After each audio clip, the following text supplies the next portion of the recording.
Hello friends, Tadoba की इस journey में आपका स्वागत है। और ताड़ोबा ने हमने एंटर कर लिया है दोपहर के 3 बजे। और 3 बजे हमने एंटर करके आपने कल के व्लॉग में देखा होगा, हम उस बंगले में रहे थे जहाँ पे 2 रूम्स हमने बुक किए थे। बुक सारे रूम जो हम लोगों ने किए थे वो पहले ही 1 महीने पहले कर दिए थे।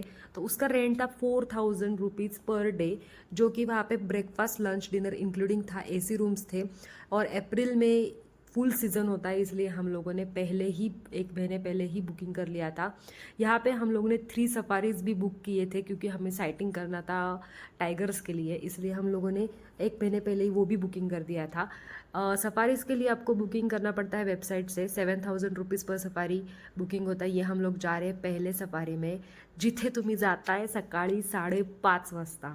5:30 ते 9 तुमची पहिली सफारी आहे आणि नंतर दुपारी 3 ते 7 अशा आमच्या 3 सफारी होत्या, एक सकाळी 2 दुपारी। तर आम्ही आलो आहोत आज 50 किलोमीटर लांब एका गेटवरती, निमडेला म्हणून एक गेट आहे, हा त्याचा बाहेरचा एंट्रन्स आहे, तुम्ही बघू शकता। आणि नंतर आडेगाव गेट जे मी काल तुम्हाला दाखवलं, तिथे आम्ही एक सफारी केली।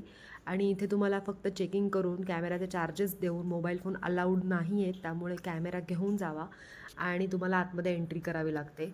आणि ह्याच्यामध्ये तुम्ही बघू शकता की इतकी सुंदर जिप्सी आहे ज्याच्यामधनं आपण सायटिंग करू शकतो। तिथे तुम्हाला पायही ठेवता येत नाही, सगळं काही जे बघायचं आहे ते जिप्सीमधूनच। नंतर सेकंड गेट आहे अगरजरी सफारी गेट, इथे पण तुम्हाला सायटिंग होतं। आम्हाला टोटल 12 वाघ दिसले आणि त्यांचे बच्चेसुद्धा दिसले, बाकीचे ॲनिमल्ससुद्धा आपल्याला दिसतात, पण फार कमी सायटिंग होतं। पण टायगर्स नक्की दिसतात तुम्हाला ह्या सगळ्या सफारींमधून आणि जंगलाचा एक वेगळा थरारक अनुभव तुम्हाला मिळतो। बाकी तुम्ही फोटोज बघू शकता, कारण कॅमेऱ्यामधनं फोटो काढलेले आहेत, मोबाईल अलाउड नव्हते म्हणून व्हिडिओज जास्त आलेले नाही आहेत। असे जिप्सीमध्ये आपण फोटो काढलेले आहेत। हे रानगवा आहे आणि हा 1000 किलोचा आहे।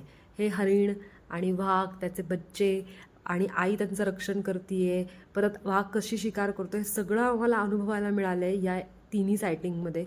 खूप खूप सुंदर अनुभव होता आणि आपल्या महाराष्ट्रातच एवढं सगळं काही बघण्यासारखं आहे की म्हणजे खरंच तुम्ही नक्की जा, ताडोबाला व्हिजिट करा। काही लागलं तर एकदम कमेंट बॉक्स ओपन आहे, तुम्ही डिरेक्ट मेसेज करू शकता, मी तुम्हाला सर्व माहिती प्रोव्हाइड करेल।